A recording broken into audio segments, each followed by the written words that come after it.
Allez, bien bonjour et bienvenue sur HWM TV, Horizon Web Média. Voilà, une émission que nous faisons tous les mois pour partager avec ceux qui ne connaissent pas notre belle Camargue et surtout nos traditions, de partager un petit peu avec eux et peut-être aussi leur donner l'envie de venir voir en Camargue nos courses camarguaises, voilà, nos traditions. Voilà, nous sommes dans une manade, une manade que je suis fière de présenter parce que c'est une manade qui est dans la même commune que la mienne. Donc, voilà, je suis fière de présenter Monsieur Jacques Blatière. Bonjour. Voilà, Jacques Blatière qui va nous présenter un petit peu sa manade. Alors là, on vient d'arriver les bio. Alors, arriver les bio, on vient de faire manger les taureaux. Voilà. Et on a fait une promenade extraordinaire. Parce que le territoire est fait combien? Oui, parce qu'on a roulé. La propriété dans laquelle évolue la manade Blatière, on a 400 hectares. D'accord. Là, sur les Isques, il y a 250 hectares en bien propre. Et puis après, on est en location dans un marais le long de la rallonge du Charnier, qu'on appelle pour les locaux. Et puis après, on a notre pâturage qui se trouve dans les prés du Kéla, où il y a 35 hectares de prés de fauche et de prés pâture, où les vaches montent, passent l'été là-haut en estive. Voilà. Et combien en tout de bêtes? Actuellement, elles sont toutes là ce moment sur le Galicien et là, ce matin, on a vu à peu près à une ou deux bêtes près, si on comptait, on arriverait en gros à 270 têtes. Oui, ça commence à faire, tout compris, naturellement, dans les 270 têtes, il y a 50%, à peu près 50% de mâles, 50% de femelles, sachant qu'il y a des veaux, des anoubles, des doublins et des doublins et des ternins. Il y a beaucoup de jeunes bêtes qui sont que le devenir de la manade. Voilà. Il faut les élever jusqu'à 3 ans. Et puis après, à 3 ans, on commence à faire les premiers tests, les taureaux neufs, les tares, voilà. les vaches jeunes, et on essaie, à travers leur livre aussi, leur papier, le livre généalogique un petit peu, de faire la sélection et de sélectionner les animaux qui nous paraissent intéressants pour la course.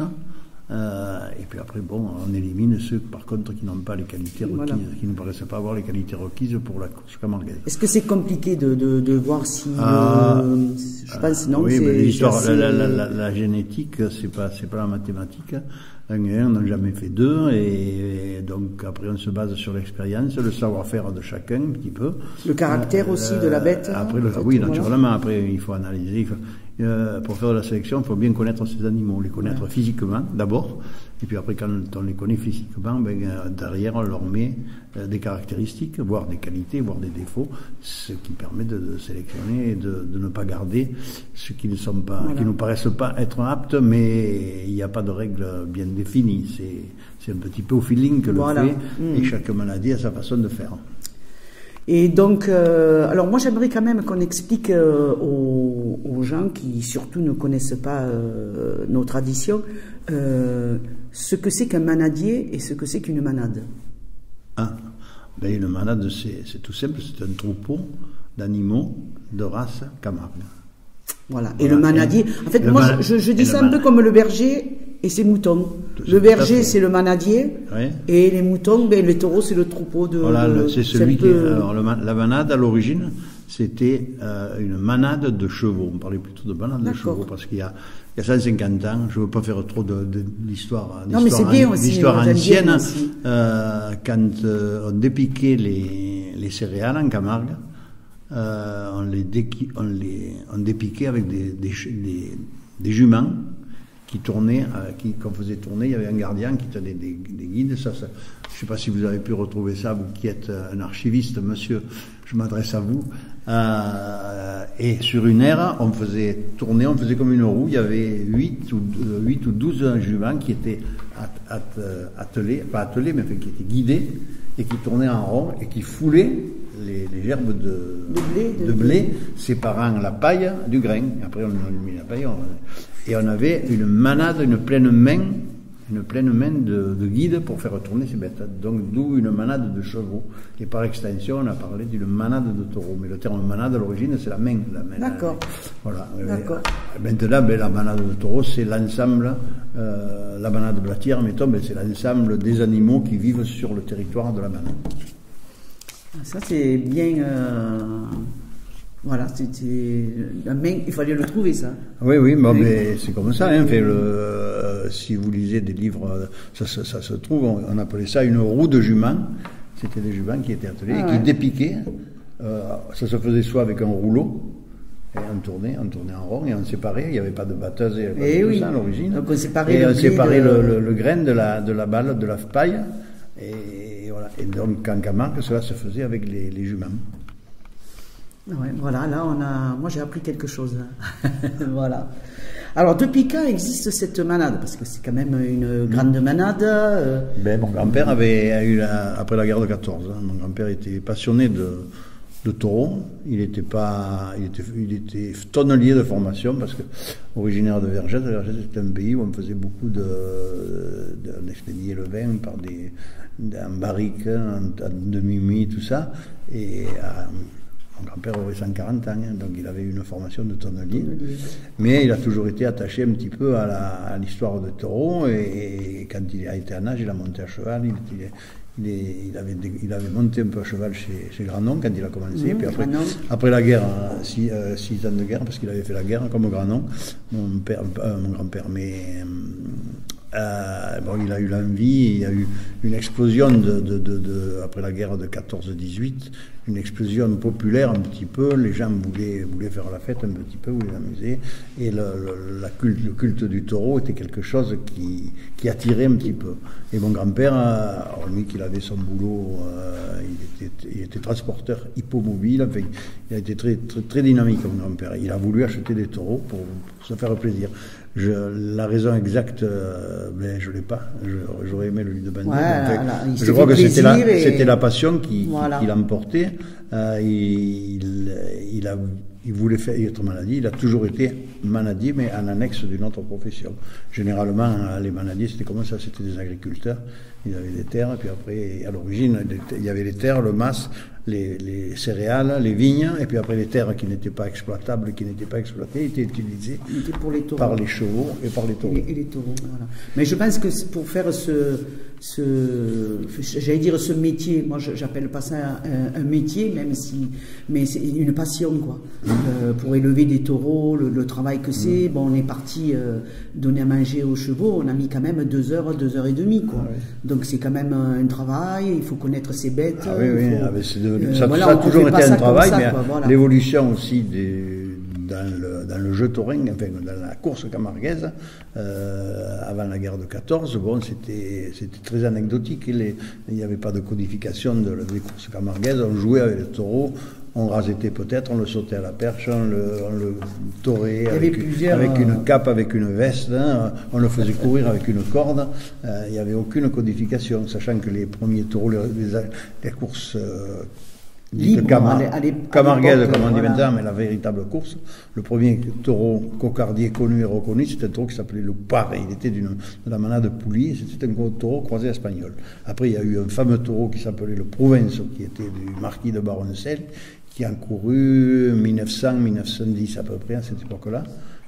Mais déjà, alors là, maintenant, on est rentré dans le jeu. Avant, c'était un jeu. Là, c'est devenu une course.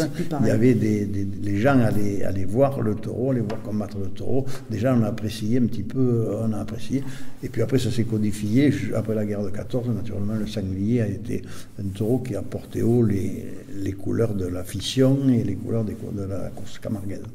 Voilà, course libre, alors il y a plusieurs. Course libre à l'époque, voilà. Maintenant, on dit course camarguaise. Il y avait course hispano-française, il y a eu course à la cocarde, il y a eu. Mais je pense que course libre, ce que je comprends, c'est qu'avant, tout le monde pouvait s'habiller en blanc et aller dans l'arène. Il y a plusieurs explications. Enfin, oui, voilà, moi, j'ai cette explication. Il y a celle-là, puis après, il y a les courses libres. Quelqu'un disait, par opposition, la course au taureau à la corde, où le taureau n'était pas libre. On pouvait dire, le taureau est libre, donc c'est la course est libre. Où il y avait une liberté de participation. On pouvait rentrer en piste, qui voulait et qui pouvait. Et puis après, il y a eu des réglementations parce que, bon, faire rentrer qui pouvait, il y avait des gens qui se faisaient s'entretuer, il n'y avait pas les services. Après, ça a été mieux réglé. Après, oui, on a mis en place un système pour l'organisation. C'est à ce moment-là que, d'ailleurs, après la guerre, il y a eu des clubs taurins, des clubs qui se sont créés, qui ont été organisateurs. Et la course est devenue vraiment une course à la cocarde. Voilà. Un petit peu. Alors il faut savoir qu'en Camargue, la course à la cocarde, en Camargue, le taureau est roi, parce que j'aime bien de le dire, parce que les gens qui ne connaissent pas, ou pas du tout, ou pas beaucoup, confondent le taureau espagnol et le taureau camarguais. Donc ils disent beaucoup qu'en Camargue on tue le taureau. Donc sachez qu'en Camargue, le taureau est roi. Et même si je vais vous en donner la preuve, puisque derrière nous avons une affiche avec le nom du taureau qui est plus gros, qui est écrit plus gros que le nom du raseteur, le raseteur qui est l'homme en blanc et qui lui va jouer avec le taureau. Donc ici en Camargue, le taureau est roi, le taureau est même honoré. Si le taureau est bon, il est honoré, on appelle ça le bio d'or, le taureau d'or, à la fin de la saison, il est primé. Et moi je trouve ça extraordinaire. Et même j'ai vu à la télé sur FR3 Région, quand un taureau mourait, on l'annonçait sur FR3. Je ne sais pas si ça se fait toujours, parce qu'à l'époque, il y avait quelqu'un qui parlait beaucoup de la course camarguaise, mais j'ai vu et entendu à la télé que tel taureau avait fait tant de courses et qui est décédé. Et ça me mettait la chair de poule, parce que les gens devaient se dire, qu'est-ce qu'il raconte de lui, il dit à la télé qu'un taureau est mort, mais non, c'est parce que le taureau a rendu son manadier heureux. Voilà quoi, il y a une liberté entre le manadier et son taureau qui est voilà, et ce qui fait que le taureau, selon comment on le gère, voilà, il arrive à faire quelque chose de dans notre territoire, dans l'ère géographique où se déroulent les courses camarguaises, bon, il n'y a pas de fête sans taureau.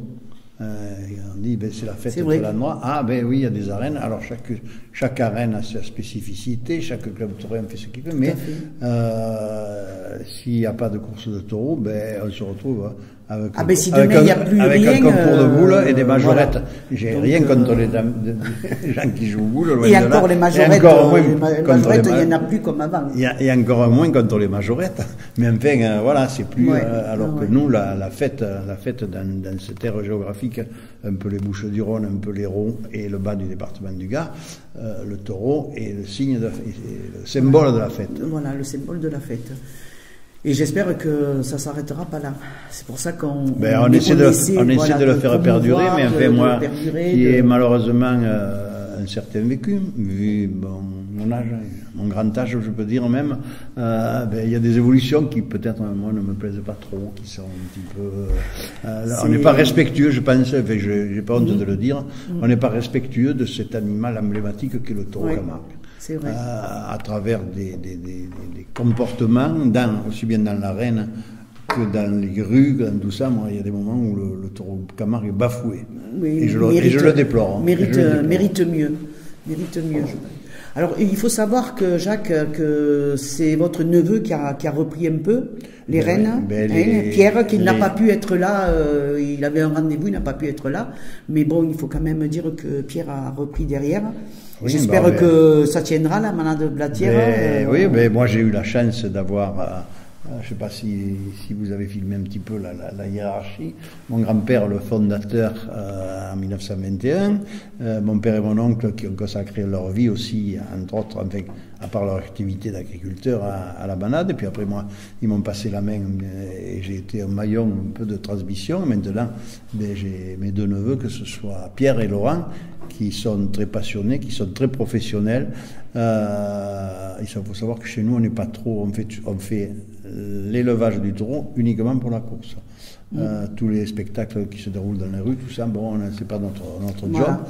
Le choix, c'est d'être des agriculteurs, éleveurs. Donc on fait du foin, on fait de la course, on fait de la sélection. Les animaux qui ne nous plaisent pas partent en viande de boucherie, mais on se cantonne à cette activité. On n'a pas développé d'autres activités, certes fort honorables, que sont les abrivades, les bandits, les anciens, voilà. et même les sorties à la ferme. On n'est pas trop ouvert à l'accueil de groupe. Oui, c'est pas voilà. qu'on ne reproche pas, mais en fait, c'est un boulot un autre boulot encore, puisque là on devient manadier touristique un petit peu, touristique. Il y a une réalité économique derrière tout ça, naturellement, parce que bon, les gens, il faut bien vivre. Mais il faut savoir que tous les manadiers, les grands manadiers, c'était Granon, c'était Lafon, c'était Laurent, ont tous eu des activités différentes de la manade, à savoir que la manade, on est bien content d'arriver à faire retourner. Plus une passion que... Un manadier ne s'enrichit pas avec le taureau. Voilà. C'est ça. Est-ce qu'on peut expliquer la course camarguaise, la course à la cocarde aux gens? Est-ce qu'on peut expliquer le taureau avec ses glands, ses attributs sur la tête, cet homme en blanc qui, à l'aide de son crochet, va chercher les attributs sur la tête du taureau? Oui, c'est tout naturel que ça s'est fait. La course camarguaise, je vous dis avant, c'était seulement un jeu, on menait, et puis après c'était un jeu rural qui se déroulait dans les cours de ferme. C'était des vallées de ferme qui s'amusaient, parce que les taureaux, on essayait de les contenir, on a essayé de les faire labourer, enfin de les domestiquer. Je vous parle d'il y a plus de 100 ans, mais bon, on s'y était pas arrivé, mais l'approche du taureau demandait quand même une certaine habilité, un certain savoir-faire, une esquive du taureau, et puis après ça devenait un peu un amusement. Et de ce jeu, dans nos villages de tradition, on a joué avec les taureaux comme ça. On provoquait un petit peu le taureau, et on avait la sensation quand même de se faire poursuivre, de se faire bachoucher, de se faire blesser éventuellement. Et là est née la course avec, alors bon, il fallait attribuer, on mettait un attribut, au début c'était un garrot, qu'on collait sur la tête même, et il fallait le chercher. Il n'y avait pas de prime, il n'y avait pas de surprime, il n'y avait pas, voilà, c'était ça. C'était vraiment un jeu. C'était un jeu, et puis après ça a évolué. Les cocardiers, peut-être, les taureaux ont été mieux sélectionnés, plus agressifs, et petit à petit, on a mis une cocarde, puis après on a mis un gland, puis après on a mis les deux glands, et puis après il y a des jeunes plus ou moins habiles, plus ou moins professionnels entre guillemets, qui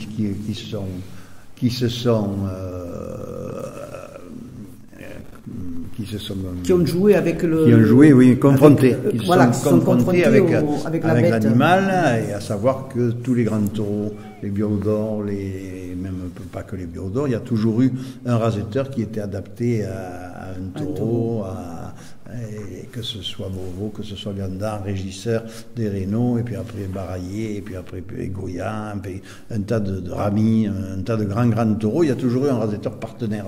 Et c'est à travers ce qui dit que... Qui faisait ressortir justement les qualités que du ce taureau. devient un cocardier, c'est-à-dire le meilleur des taureaux, on va dire.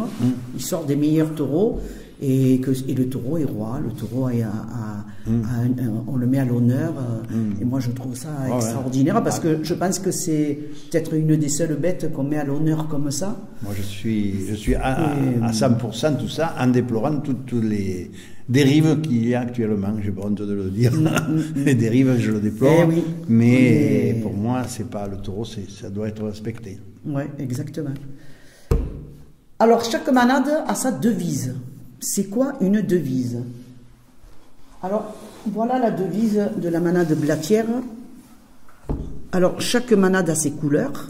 Ouais. Et là, Jacques va nous dire pourquoi orange et vert. Bon, quand mon grand-père a créé, il y avait les quelques manades, il y avait une dizaine de manades, et même pas, qui avaient des couleurs. Donc, il y avait la manade Granon qui était rouge et verte traditionnellement, la manade Rénault qui était bleue et rouge, la manade Aubanel, non, peut-être Aubanel, oui, Baroncelli, blanc et rouge. Et bon, il y avait quelques manades. Après, en partant il y avait les couleurs basiques étaient tout occupées un petit peu. Donc, mon grand-père avait choisi le vert qui est la couleur de l'espérance, et puis après l'orange qui est à cheval entre le blanc et le rouge peut-être. D'accord. Et voilà, alors je pense qu'il a choisi ça. Actuellement, il y a tellement de manades qu'il y a des garrots, des flots à 4 couleurs ou à 5 couleurs presque. Est-ce qu'on sait combien il y a de manades à l'heure actuelle? Bon, qu'est-ce que c'est qu'une manade? Je peux vous renvoyer la question. Une manade, la définition, on l'a dit tout à l'heure, mais après maintenant, c'est... Oui, il y a ceux qui ont... C'est 5 bêtes, c'est 10 bêtes, c'est 100 bêtes, c'est des banadiers... Et puis il y a ceux qui font que les abrivades, des banadiers ceux de qui font que course, les des courses banadiers voilà. de goudron, entre guillemets, les banadiers... C'est tout ça, enfin, mais il y a répertorié, parce que maintenant on est quand même des naisseurs éleveurs, on est répertorié par les services de l'État, que ce soit la DTM, la Direction départementale des territoires de la mer, avec les services vétérinaires. On ne peut pas avoir des taureaux, des bêtes sous la protection sans les avoir déclarés. Elles sont déclarées. Oui, tout est bien. Il y a des contraintes sanitaires, des vaccinations, un suivi sanitaire qui est fait par les vétos. Et bien, vous allez au service vétérinaire et le malade, ça peut être 3 taureaux, 2 taureaux Camargue. C'est quelqu'un qui a obé à 3 taureaux, je ne sais pas s'il n'y a personne à obé, mais à obé ou à mauvais, 3 taureaux, ben, il est classé dans la catégorie manade. Voilà. Parce que manade, ça correspond à taureau Camargue, race Camargue. Race Camargue. Race di Biao. La race di Biao, la race des taureaux. Voilà, pour ceux qui ne comprennent pas trop notre parler. À l'origine, ça a choqué un petit peu qu'on transforme la race Camargue. Il y a beaucoup même des banadiers. Et j'y suis un peu à l'origine de ce changement de nom parce que j'étais un militant de la valorisation de la viande de taureau Camargue. Les animaux, quand même, il y a dans les manades, moi j'ai 50 naissances par an, en gros, comme ça. Donc chaque année, je suis obligé au moins, si je veux avoir un bon équilibre pour mon cheptel, je ne peux pas laisser, il faut que j'élimine 50 bêtes. Et la façon dont élèvent les taureaux, une race particulière, élevé d'une façon particulière, extensif. Là, ce matin, on a vu un arribage, mais normalement, nous, on arrive un mois et demi par an. Après, les animaux vivent sur le territoire et se débrouillent un petit peu, sans aucun apport alimentaire, pas de farine, pas de grains, c'est comme ça. Ils sont en liberté, donc, vraiment, la race, les pratiques d'élevage extensive, il n'y a pas de chargement, il y a un taureau par hectare, peut-être une bête par hectare, grosso modo. Et l'alimentation qui est les sansouilles, les marais, les prés, les palustres, tout ça, confère aux produits carnés. Alors ça, c'est un annexe de la course camarguaise, mais enfin, certaines caractéristiques et certaines qualités. Et les maladies ont voulu un petit peu essayer de valoriser ce produit-là comme un produit local. Et on appelait ça viande de taureau, AOP, taureau de Camargue. AOP, taureau de Camargue. Et on a été obligé de changer le nom de la race pour pouvoir protéger le terme Camargue qui est lié à l'AOP. Il a fallu trouver un nom, et moi je sais pas, j'étais président à ce moment-là du syndicat d'AOP, j'avais dit bon pourquoi pas race du bio, parce que moi j'avais l'habitude, quand on a mon père, où tu vas, ben je vais au bio, on allait toujours au bio à Vauvert, quand on va, il y a des taureaux, où tu vas, ben je vais au bio. Les anciens, les jeunes peut-être ne parlent pas de même, enfin, le terme bio était lié à ce taureau Camargue. Et alors ben, on a dit pourquoi pas ne pas appeler ça la race du bio. Voilà, c'est la race des bio, notre race de Camargue. Alors, cette manade blatière, combien de bio d'or, que ce soit taureau ou vache? Mais les bio d'or, c'est au taureau. Et les vaches, c'est vaches. Oui, les vaches cocardières, comment on appelle ça, les vaches quand elles ont... Cocardières d'or. Cocardières d'or, oui. Ben, je sais pas, des taureaux, ça, je suis sûr, on a eu 6 bio d'or Gandar, 2 vergésois, Dur, Ringo, et Morvain. Oui. Gandar, 2 vergésois, Dur, Ringo et Morvain, 6 bio d'or. Ça fait quelques années que, soit par malchance, mes neveux n'ont pas la réussite qu'ils méritent, parce qu'on a eu quelques taureaux, et on a eu un tas de taureaux qui étaient prêts à concourir, éventuellement, pas à être bio d'or, mais à concourir à un certain niveau. Il y en a eu un tas d'accidents de taureaux, de boiteries surtout, qui ont fait qu'ils n'ont pas pu poursuivre leur carrière. Encore l'an dernier, on a été obligé de se séparer d'un taureau qui avait d'énormes qualités, mais bon, il s'était... Oui, parce que dès qu'ils se font mal... Et voilà, ils se font mal, et puis après, il n'était pas récupérable. Donc, et là, de ces 20 dernières années, on a eu 4 ou 5 taureaux qui étaient des taureaux vraiment de belles valeurs, qui auraient pu concourir au bio d'or. Mais être manadier, c'est être plein d'espoir. et c'est la passion qui doit l'emporter, donc on continue à avancer, et comme ce matin, ben, on est allé arriver 200 bêtes, demain on les arrivera toujours, puis après on les bandira, puis après on fera les prophylaxies, puis après au quotidien on est toujours auprès de nos bêtes, de les soigner, de les aimer et de les choyer même. Les choyer, voilà. Moi j'aimerais que Jacques vous racontiez un petit peu l'histoire de Gandar. Alors Gandar, ben, il doit être derrière nous là à peu près. Gandar avait perdu une corne. Oui, alors Gandar, c'était un taureau assez particulier.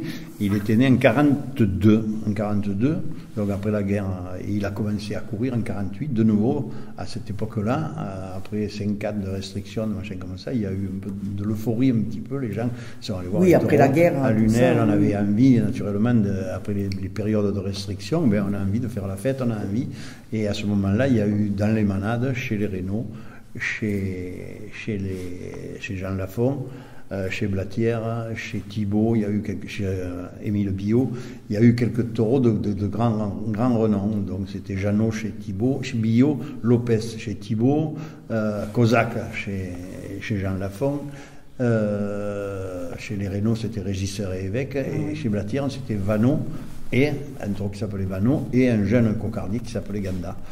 Donc il donnait beaucoup d'espoir en 48, 49, beaucoup de succès, et puis après dans les grandes arènes, à Lunel, à Nîmes, à Château-Renard, tout ça.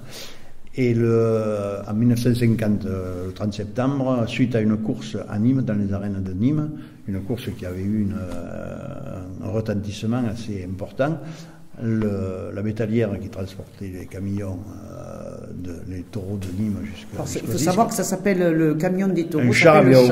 Un char à Biot, le char à taureaux. Oui, un char à Biot, donc chat qui ramenait les taureaux de Nîmes aux Isques, a été pris en écharpe au passage à niveau, l'entrée de Vauvert, là où il y a les pompiers là maintenant. Le passage à niveau n'avait pas été fermé, il y avait eu une mal...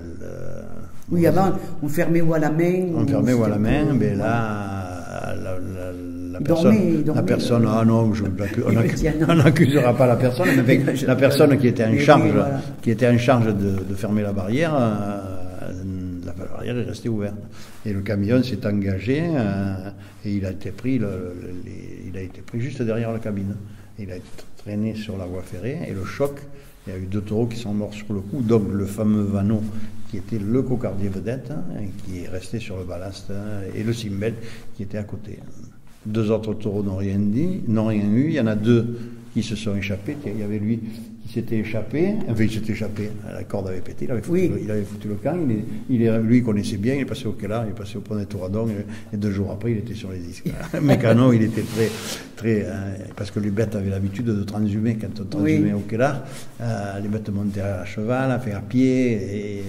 Et Gandar, lui, avait eu donc choqué, côte cassée, une plaie à la patte arrière et la corne arrachée, une corne arrachée, ce qui fait qu'il avait eu une carrière jusqu'à 9 ans, puisqu'il était dans 48 ans, avec 2 cornes, et puis après, ça l'a pas empêché de continuer. Suite à des soins assez vigilants, et ça a donné des résultats, une année de réadaptation en 51, et puis après en 52, il est parti de plus belle, et au dire des raseteurs à qui il était confronté, c'était Charles Fidani, c'était Roger Pascal. Roger Pascal ne l'aimait pas trop, il en parle souvent, mais il n'aimait pas trop, alors que Manolo Falomir, il y avait les raseteurs vedettes, ont admiré Gandar, malgré sa mutilation. Il a réussi à faire une carrière magistrale, notamment une cocarde d'or en 53 extraordinaire à Paris. Mon père me racontait toujours, parce que je connais tous ces noms que j'ai pas connus, j'étais pas né, mais je le connais à travers mon père qui me racontait tout ça, et chaque fois il me parlait de Gandar, et il me disait, il a qu'une corne, mais il sait s'en servir. Oui. Chaque fois. Et Gandar, il a eu l'honneur d'être titré Biot d'or en 55. Ça a été un des premiers Biot d'or. Il y a eu la Royale de Biot en 54 qui a été titrée Biot d'or, parce qu'au départ, il y a la commission du Trophée Thorec qui nomine le Biot d'or, avait décidé de choisir une royale. Puis après, ils se sont rendus compte que ce serait mieux peut-être de mettre en avant un seul taureau. Et Gandar a été le premier à être titré Biot d'or. Allez, on parlait tout à l'heure des vaches et des taureaux qui ont eu leur bio d'or ou s'ils l'ont pas eu, ça n'empêche pas que c'était des bons taureaux ou des bonnes vaches. Moi, j'ai connu Agathe, parce qu'il faut savoir qu'avant, quand on allait voir les courses, moi j'avais 14-15 ans, derrière les barrières, il y avait un monde de fous, hein, mais qu'on ne voit plus maintenant. Et mon père, il avait encore l'âge, je dis l'âge, d'être en bas, derrière la barrière. Et Blatière avait une vache qui s'appelait Agathe, et cette vache sautait souvent. Hein, elle sautait souvent. Et bon, mon père, tout le monde le savait, bien sûr. Et un jour, cette vache saute, et comme mon père le savait, il commence à s'agripper au théâtre. Mais seulement, c'était Félix Jean-Pierre qui faisait le rasé. Et en fait, il a sauté sur les épaules de mon père. Alors mon père n'a pas pu monter, et Agathe a vu une lune. Et donc, hein, elle a trouvé mon père. Bon, c'était pas méchant. Elle était très méchante, très agressive, aussi bien envers le rasetteur, mais enfin, elle avait elle était teigneuse. Hein, oui, c'est vrai. C'était une gentille vache quand vous la preniez dans son milieu. Mais après, dans l'arène, elle s'exprimait avec une méchanceté. Ouais. Une petite vache, morphologiquement, c'était pas une grosse vache, elle avait des petites cornes fermées. Mais alors, voilà, il fallait pas laisser traîner les sandales ou les chevilles parce que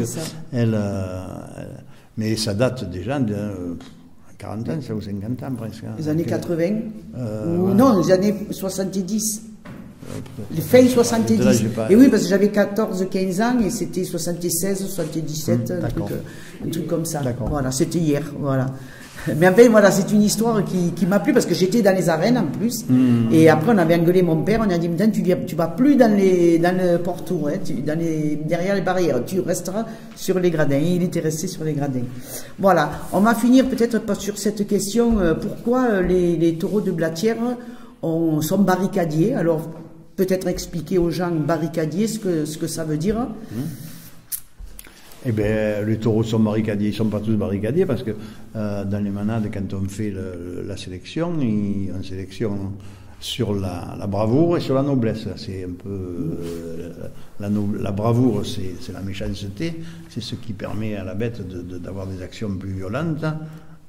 Et la noblesse, c'est la façon dont la bête se livre sur le rasé. Voilà, c'est des qualités qu'on retrouve d'ailleurs dans les autres tauromachie. Noblesse et bravoure sont les qualités que l'on essaie aussi d'avoir dans les animaux et dans les courses camarguaises. On ne le dit pas de la même façon, on dit les méchantasses, on dit c'est vrai.